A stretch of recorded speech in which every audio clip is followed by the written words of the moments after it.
BSc second year students.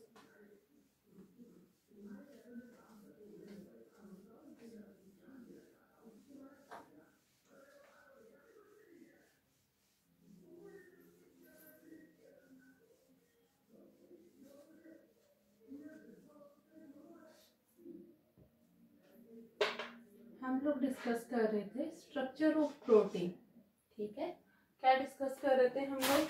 Structure of protein, जिसमें मैंने आप लोगों को बताया था प्रोटीन की अलग अलग टाइप की स्ट्रक्चर होती है। क्या बात की थी अपन ने? प्रोटीन की अलग अलग टाइप की स्ट्रक्चर होती है। सॉरी फॉर लेट, इंक है तो मैं इंक डाल लेती हूँ।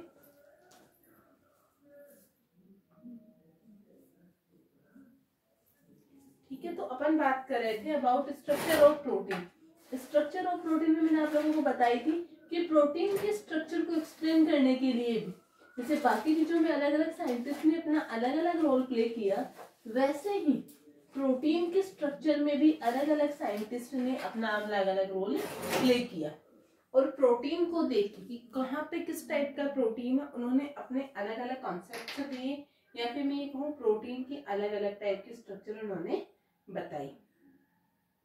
अब अलग अलग टाइप की स्ट्रक्चर क्या होती है, कैसी होती है, अपन इसके बारे में बात करेंगे। इससे पहले मैं आप लोगों को बता चुकी थी कि प्रोटीन का फॉर्मेशन होता किससे? एमिनो एसिड से। किससे होता है? एमिनो एसिड से। एमिनो एसिड में मैंने आप लोगों के स्ट्रक्चर में, आप लोगों को एमिनो एसिड के स्ट्रक्चर में बताया था कि एक NH2 ग्रुप होता है, एक COOH ग्रुप होता है, R साइड चेन होती है और हाइड्रोजन होता है। ठीक है, ये डिस्कशन किया था अपन ने अबाउट एमिनो एसिड। ठीक है, तो अपन ने एमिनो एसिड की भी बात की थी कि एमिनो एसिड क्या होता है, कैसे होता है, और अपन ने बात की थी कि ये सारे एमिनो एसिड मिलके ही क्या किसका फॉर्मेशन करते हैं? प्रोटीन का फॉर्मेशन करते हैं। यानी मैंने आप लोगों को बताया था कि एमिनो एसिड आपस में जुड़ते हैं और जुड़ के क्या बनाते हैं? प्रोटीन बनाते हैं। क्लियर है? अब कैसे बनाते हैं, इसके लिए भी मैंने आप लोगों को बात बताई थी कि एमिनो एसिड्स के बीच में अलग अलग टाइप की बॉन्डिंग होती है। अब किस किस टाइप की बॉन्डिंग होती है वो भी अपन ने डिस्कशन किया था। कौन कौन से बॉन्ड बनते हैं याद हो तो? मैंने आप लोगों को बताया था पॉलीपेप्टाइड बॉन्ड का फॉर्मेशन होता है, हाइड्रोजन बॉन्ड का फॉर्मेशन होता है, कोवेलेंट बॉन्ड का फॉर्मेशन होता है। ठीक है, इसके अलावा आयनिक बॉन्ड का फॉर्मेशन होता है एंड हाइड्रोफोबिक बॉन्ड का फॉर्मेशन होता है। इन सब बॉन्ड के थ्रू बहुत सारे एमिनो एसिड आपस में जुड़ जाते हैं। तो अपन डिस्कशन कर रहे थे अबाउट स्ट्रक्चर ऑफ प्रोटीन। तो सबसे पहले मैंने आप लोगों को प्रोटीन की प्राइमरी स्ट्रक्चर के बारे में बताया था, जिसमें एमिनो एसिड आपस में एक लीनियर सीक्वेंस में जुड़ते हैं। कौन से सीक्वेंस में जुड़ते हैं? लीनियर सीक्वेंस में जुड़ते हैं और क्या बनाते हैं? एक लीनियर पॉलीपेप्टाइड चेन बनाते हैं। और ये लीनियर पॉलीपेप्टाइड चेन क्या कहलाती है? प्रोटीन की प्राइमरी स्ट्रक्चर कहलाती है। अब ये तो है नहीं कि खाली प्राइमरी स्ट्रक्चर से प्रोटीन का काम चल जाएगा, आगे और भी मॉडिफिकेशंस होंगे और मॉडिफिकेशंस के थ्रू प्रोटीन की बाकी की स्ट्रक्चर का फॉर्मेशन होगा। तो प्रोटीन की प्राइमरी स्ट्रक्चर के बाद में बनती है प्रोटीन की सेकेंडरी स्ट्रक्चर। कौन सी बनती है? Secondary structure. ठीक है, तो जो प्रोटीन की प्राइमरी स्ट्रक्चर थी उसमें मैंने आप लोगों को बताया था कि अपन को एमिनो एसिड्स का सीक्वेंस पता चलता है कि वो एक लीनियर लाइन में जुड़े हुए हैं। सेकेंडरी स्ट्रक्चर में क्या होता है? खाली सीक्वेंस पता चला, अपन को ये नहीं पता कि किस शेप में जुड़े हुए, किस टाइप से जुड़े हुए, खाली अपन को यहाँ पे इनका सीक्वेंस पता चला। सेकेंडरी स्ट्रक्चर में क्या होगा? जो प्राइमरी स्ट्रक्चर बनी है, यानी प्राथमिक जो संरचना बनी है, उसमें फोल्डिंग होगी और अलग अलग टाइप के बॉन्ड का फॉर्मेशन होगा। मींस प्राइमरी स्ट्रक्चर में खाली पॉलीपेप्टाइड होता है दो एमिनो एसिड्स के बीच में। ठीक है, सेकेंडरी स्ट्रक्चर में अलग अलग टाइप के बॉन्ड बनेंगे और जो प्राइमरी स्ट्रक्चर है उसमें फोल्डिंग होगी। तो प्राइमरी स्ट्रक्चर में फोल्डिंग होने से कौन सी स्ट्रक्चर बनती है? सेकेंडरी स्ट्रक्चर बनती है और ये होती है स्पाइरल शेप, यानी शर्पिलाकार होती है। अब जो सेकेंडरी स्ट्रक्चर है उसमें तीन टाइप आते हैं। एक होती है हेलिकल स्ट्रक्चर, एक होती है प्लेटेड शीट और एक होती है रैंडम। और कौन सी होगी? Helical, plated and random. सबसे पहले अपन बात करते हैं हेलिकल स्ट्रक्चर की। तो हेलिकल स्ट्रक्चर वाला जो थ्योरी है जो कंसेप्ट है, वो दिया था पॉलिंग एंड कोरे नाम के साइंटिस्ट ने। किसने दिया था?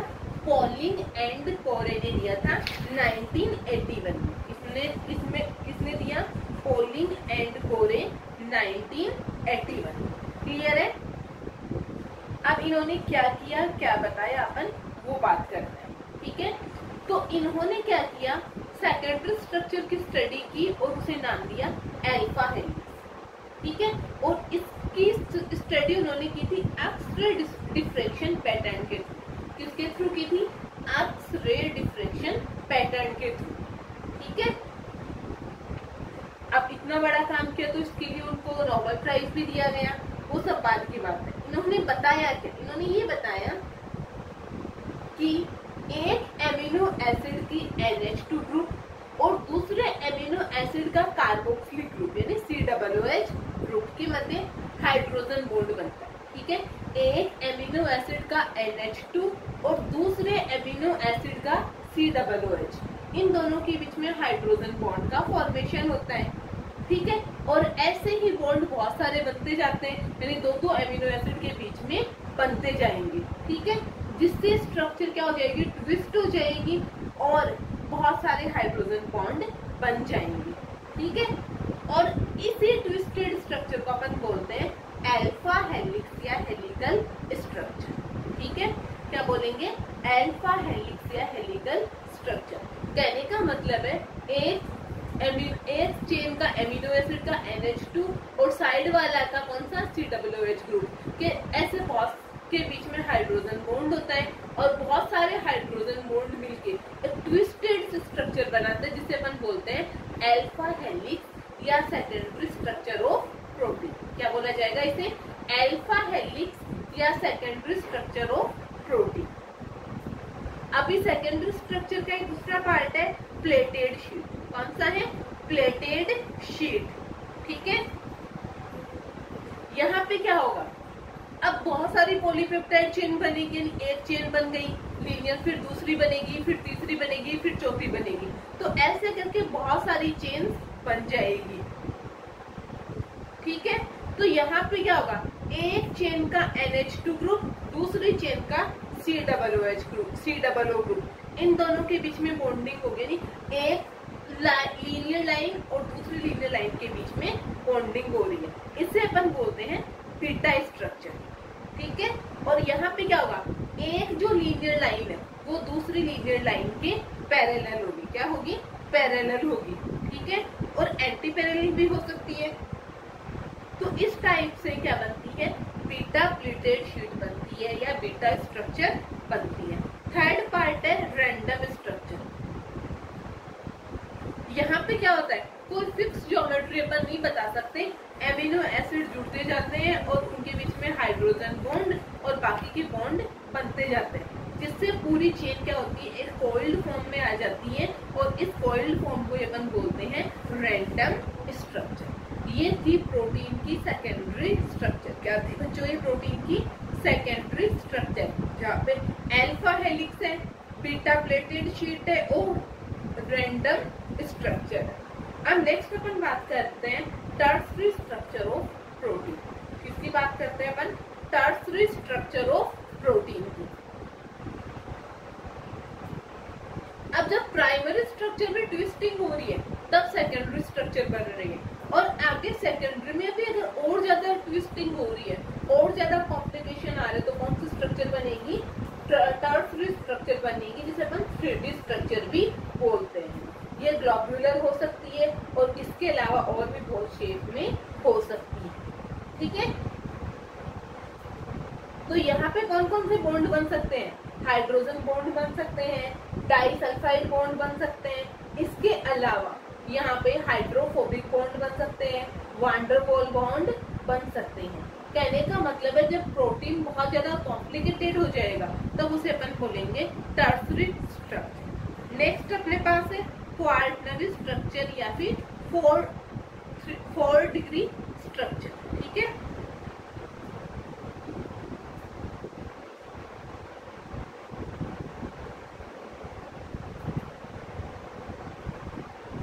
ठीक है, तो जब बहुत सारे मोनोमर यूनिट, प्रोटीन की मोनोमर यूनिट आपस में मिलकर कॉम्प्लेक्स बनाते हैं जिसे अपन बोलते हैं ऑलिगोमर, और ये ऑलिगोमर क्या कहलाती है, प्रोटीन की क्वार्टनरी स्ट्रक्चर कहलाती है। ये थी अपने पास प्रोटीन की स्ट्रक्चर जिसमें अपन ने बात की है primary structure, secondary structure, tertiary structure and quaternary structure. अब अपन बात करते हैं क्लासिफिकेशन ऑफ प्रोटीन, ठीक है। तो अलग अलग बेसिस लिए गए क्लासिफिकेशन के, जिसमें फर्स्ट अपने पास है क्लासिफिकेशन बेस्ड ऑन कंपोजिशन। किसके बेसिस पे क्लासिफिकेशन, कंपोजिशन के बेसिस पे, जिसमें 3 टाइप के प्रोटीन है, सिंपल, कॉन्जुगेटेड, डिराइव्ड। कौन कौन से हैं, simple protein, conjugated protein and derived protein. सबसे पहले अपन बात करते हैं सिंपल प्रोटीन की। तो ऐसे प्रोटीन जो अल्फा एमिनो एसिड से फॉर्म्ड होते हैं, ठीक है, किससे बनते हैं, अल्फा एमिनो एसिड। और अगर उनका हाइड्रोलाइसिस किया जाए, यानी उनका अगर जल अपघटन किया जाए, तो इससे क्या बनता है, खाली एमिनो एसिड ही बनते हैं। इससे अपन बोलते हैं सिंपल प्रोटीन। ये 7 टाइप के होते हैं जिनका मैं नाम बता रही हूँ, albumin, globulin, glutenin, proline, protamine and histone, ठीक है। स्क्लेरोप्रोटीन कौन कौन से हैं, albumin, globulin, glutenin, prolamin, protamine, histone and scleroprotein. कितने हैं, 7 हो गए, albumin, globulin, glutenin, prolamin, protamine, histone and scleroprotein. अब सबसे पहले अपन बात कर लेते हैं एल्ब्यूमिन की। तो जो एल्ब्यूमिन प्रोटीन है वो वाटर में और जो डिस्टिल सॉल्ट है उसमें डिसोल्व होते हैं, ठीक है। हाई टेम्परेचर को ये सहन नहीं कर पाएंगे और इनमें कॉन्जुगेशन हो जाएगा, ठीक है।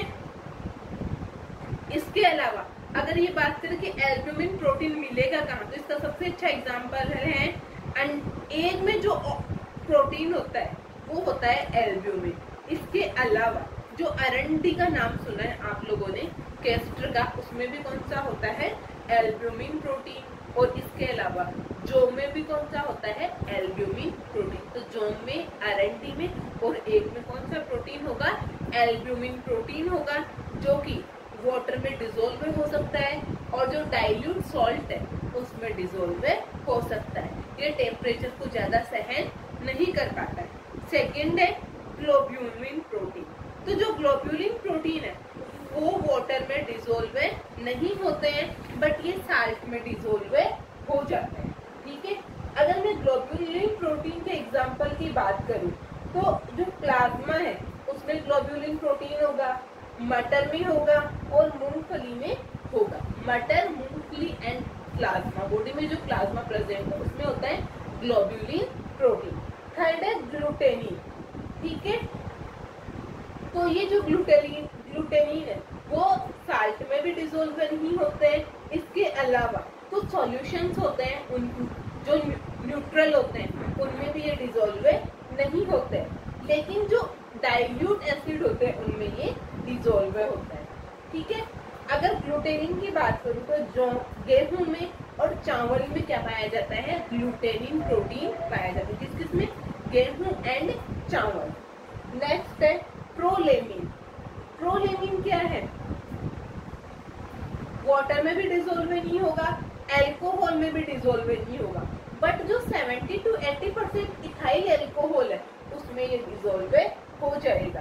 अगर इसकी प्रेजेंस की बात करूं तो ये गेहूं में, मक्का में और जौ में मिलेगा। गेहूं, मक्का, जौ में कौन सा प्रोटीन मिलेगा, प्रोलेमिन प्रोटीन। नेक्स्ट फिफ्थ अपने पास है प्रोटेमिन। ये जो प्रोटीन है ये वाटर, डाइल्यूट एसिड और अमोनिया में डिसोल्व होता है, ठीक है। अगर बात की जाए इनके एग्जांपल की तो जो फिश के स्पर्म होते हैं उनमें प्रोटीन प्रेजेंट रहता है, प्रोटेमिन, ठीक है। फिश के स्पर्म में कौन सा प्रोटीन रहेगा, प्रोटेमिन प्रोटीन। नेक्स्ट अपने पास है हिस्टोन प्रोटीन। इसका आप लोगों ने काफी नाम सुना होगा, डीएनए की पैकिंग में काम में आता है, जिसके अंदर क्या किया जाता है, डीएनए को पैक किया जाता है। तो ये कहाँ मिलेगा, न्यूक्लिक एसिड में ये मिलेगा। नेक्स्ट है स्क्लेरोप्रोटीन।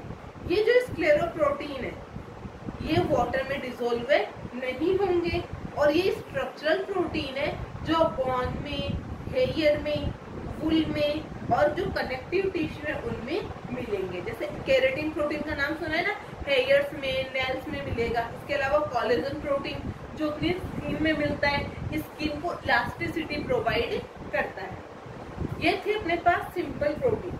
अब सेकंड नंबर पे अपने पास मैंने बताया था 3 टाइप के प्रोटीन है, सिंपल, कॉन्जुगेटेड एंड डिराइव्ड।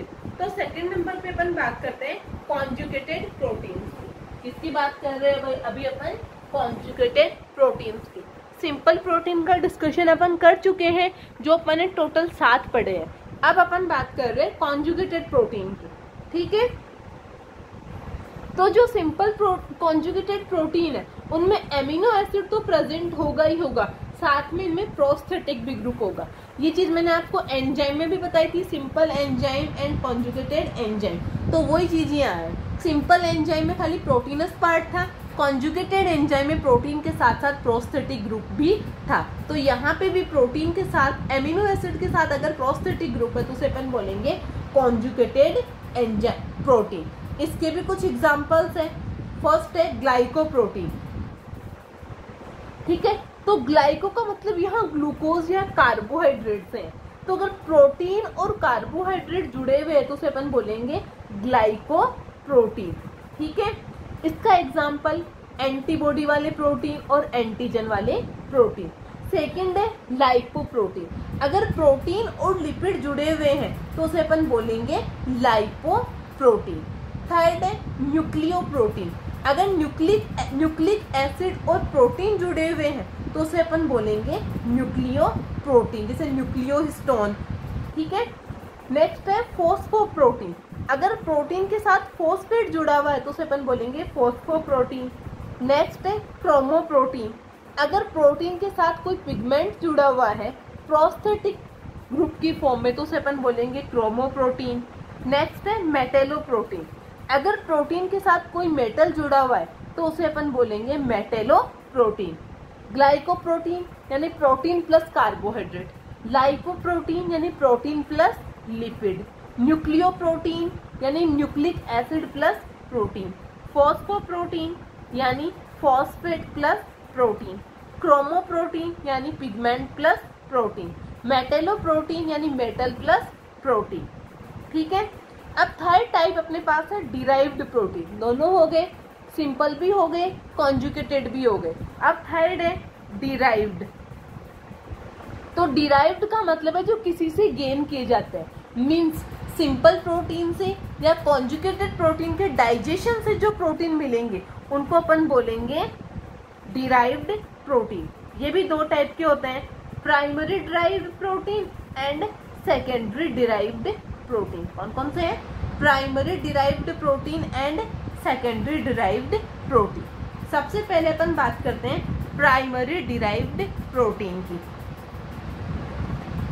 अगर अपन प्रोटीन के ऊपर एसिड, हीट या रेडिएशन की रिएक्शन करवाते हैं तो क्या होता है, प्रोटीन के जो प्राइमरी स्ट्रक्चर है उस पर कोई फर्क नहीं पड़ेगा, ठीक है। और यहाँ पे अपन को अलग अलग टाइप के प्रोटीन मिलेंगे। फर्स्ट है प्रोटीन जो कि वाटर में डिसॉल्व होते हैं, एग्जांपल है केसीन जो अपन को मिल्क से मिलता है। एक है मेटा प्रोटीन, ये एसिड और बेस में डिसॉल्व होते हैं, उदाहरण है acidic and basic albumin. Third है कॉन्जुगेटेड प्रोटीन जो वाटर में डिसॉल्व नहीं होते हैं और हीट के कारण गेन होते हैं, एग्जाम्पल है पके हुए अंडे में जो प्रोटीन प्रेजेंट होता है, जैसे ही एग को बॉईल किया जाता है उससे जो प्रोटीन मिलेगा वो है अपने पास डिराइव्ड प्राइमरी प्रोटीन। नेक्स्ट अपने पास है सेकेंडरी प्रोटीन। तो ये छोटे साइज के प्रोटीन है जो कि सिंपल या कॉन्जुगेटेड प्रोटीन से अपन के हाइड्रोलाइसिस से अपन को मिलता है, ठीक है। अब ये भी 3 टाइप के होते हैं, प्रोटीएज, पेप्टोन एंड पेप्टाइड। कौन कौन से? Protease, peptone and peptide. ये तो था अपने पास जो क्लासिफिकेशन पढ़ा अपन ने प्रोटीन का, वो किसके बेसिस पे पढ़ा था अपन ने?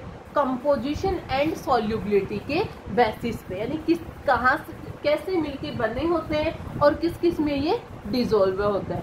नेक्स्ट अपने पास है classification according to function and biological importance, यानी उनका क्या फंक्शन है और उनका क्या इंपॉर्टेंस है। तो फर्स्ट अपने पास है स्ट्रक्चरल प्रोटीन। ऐसे प्रोटीन जो सेल के स्ट्रक्चर में अपना रोल प्ले करते हैं, ठीक है, मेम्ब्रेन में अपना रोल प्ले करते हैं, मैकेनिकल सपोर्ट देते हैं, उनको अपन बोलते हैं स्ट्रक्चरल प्रोटीन। जैसे कोलेजन है, ठीक है, हेयर्स में, नेल्स में आदि में जो केराटिन प्रोटीन मिलता है, ठीक है, उनको अपन बोलते हैं स्ट्रक्चरल प्रोटीन। सेकंड है एंजाइम। मैंने आपको पहले भी बताया था सारे के सारे एंजाइम किससे मिलके बने होते हैं? प्रोटीन से। तो ऐसे प्रोटीन जो एंजाइम को बनाते हैं, तो उनका फंक्शन क्या हो गया? एंजाइम का फॉर्मेशन करना। थर्ड अपने पास है ट्रांसफर प्रोटीन। तो ऐसे प्रोटीन जो किसी ग्रुप का, किसी आयन का या किसी मॉलिक्यूल का ट्रांसफर करते हैं, उसे अपन बोलते हैं ट्रांसफर प्रोटीन। जैसे हीमोग्लोबिन में, जैसे हीमोग्लोबिन है वो ऑक्सीजन का ट्रांसपोर्ट करता है, वो भी क्या एक टाइप का प्रोटीन है। फोर्थ है अपने पास है न्यूट्रिएंट एंड स्टोरेज प्रोटीन। कौन सा है? न्यूट्रिएंट एंड स्टोरेज प्रोटीन, ठीक है। तो जो बहुत सारे सीड में स्टोर रहते हैं और जब भी नीड होती है तब वो न्यूट्रिशन देते हैं, उनको अपन बोलते हैं न्यूट्रिएंट एंड स्टोरेज प्रोटीन। इसके लिए, इसके अलावा मिल्क में प्रोटीन होता है, ये भी क्या है? Nutrient and storage protein. Fifth अपने पास है रेगुलेटरी प्रोटीन। तो ऐसे प्रोटीन जो रेगुलेशन का काम करते हैं, उनको अपन बोलेंगे रेगुलेटरी प्रोटीन। इसका एग्जांपल अगर मैं बोलूँ तो हिस्टोन प्रोटीन है, जो क्या करता है? डीएनए की पैकिंग को रेगुलेट करता है, तो वो क्या हो गया? Regulatory protein. नेक्स्ट अपने पास है डिफेंस प्रोटीन, जो क्या करते हैं? एंटीजन से अपनी प्रोटेक्शन करते हैं, ठीक है, एंटीबॉडी का फॉर्मेशन करते हैं, उनको अपन बोलते हैं डिफेंस प्रोटीन। नेक्स्ट अपने पास है कॉन्ट्रैक्टाइल एंड मोटिलिटी प्रोटीन। कौन सा है? कॉन्ट्रैक्टाइल एंड मोटिलिटी प्रोटीन, ठीक है। तो जो बॉडी में एक्टिन और मायोसिन प्रोटीन होते हैं, जो मसल कॉन्ट्रैक्शन में अपना रोल प्ले करते हैं, वो होते हैं कॉन्ट्रैक्टाइल एंड मोटिलिटी प्रोटीन, ठीक है। इसके अलावा ट्यूबुलिन प्रोटीन जो फ्लैजिला एंड सीलिया का फॉर्मेशन करता है, वो होते हैं कॉन्ट्रैक्टाइल एंड मोटिलिटी प्रोटीन। अब नेक्स्ट अपने पास है इम्पोर्टेंट प्रॉपर्टी ऑफ प्रोटीन। भाई प्रोटीन की प्रॉपर्टीज की भी अपन को बात करनी पड़ेगी, तो इसमें अपन दोनों टाइप की प्रॉपर्टी पढ़ेंगे। फिजिकल प्रॉपर्टी की भी अपन बात करेंगे और केमिकल प्रॉपर्टी की भी अपन बात करेंगे। फिलहाल सबसे पहले अपन बात करते हैं फिजिकल प्रोटीन की, फिजिकल प्रॉपर्टीज की। तो फिजिकल पॉइंट ऑफ व्यू से देखा जाए तो प्रोटीन एक मैक्रोमोलिक्यूल होते हैं जिनका मॉलिक्यूलर वेट काफी होता है, ठीक है। जो प्रोटीन है वो कोलाइडल सॉल्यूशन का फॉर्मेशन करते हैं। थर्ड कैरेक्टर है, इनका ना कोई टेस्ट होता है ना इनकी कोई गंध होती है। इसके अलावा इनमें कोएगुलेशन की प्रॉपर्टी पाई जाती है। किसकी प्रॉपर्टी पाई जाती है? कोएगुलेशन की प्रॉपर्टी पाई जाती है। सॉल्युबिलिटी की कैपेसिटी पाई जाती है। कुछ प्रोटीन एसिड में डिसॉल्व होते हैं, कुछ बेस में होते हैं, कुछ साल्ट में होते हैं, कुछ वाटर में होते हैं, ठीक है। इसके अलावा इनकी विस्कोसिटी जो है वो अलग अलग टाइप की होती है, जो अलग अलग पीएच के ऊपर डिपेंड करती है, ठीक है। नेक्स्ट अपने पास है केमिकल प्रॉपर्टी। तो केमिकल प्रॉपर्टी में सबसे इंपॉर्टेंट चीज अपने पास है एम्फोटेरिक नेचर। एम्फोटेरिक नेचर के लिए मैंने आपको पहले भी बताया था, प्रोटीन का फॉर्मेशन एमिनो एसिड से हुआ है। एमिनो एसिड का NH2 ग्रुप भी है और एमिनो एसिड का ही अपने पास COOH ग्रुप भी है। एमिनो एसिड का NH2 group as a base react करेगा और जो COOH है वो एज ए एसिड रिएक्ट करेगा। तो ये एसिड और बेस दोनों की तरह काम करते हैं, इस वजह से इनको क्या बोला जाता है? Amphoteric nature. अब किसी भी कंपोनेंट में प्रोटीन प्रेजेंट है या नहीं है, इसका कैसे पता चले? तो इसके लिए टेस्ट दिए हुए हैं, आप लोगों ने अपनी फाइल में भी किए होंगे वो टेस्ट। फर्स्ट टेस्ट होता है बायूरेट टेस्ट, एक होता है जेंथोप्रोटिक टेस्ट और एक होता है मिलन टेस्ट। तो अगर मैं बायूरेट टेस्ट की बात करूं तो इसमें क्या किया जाता है,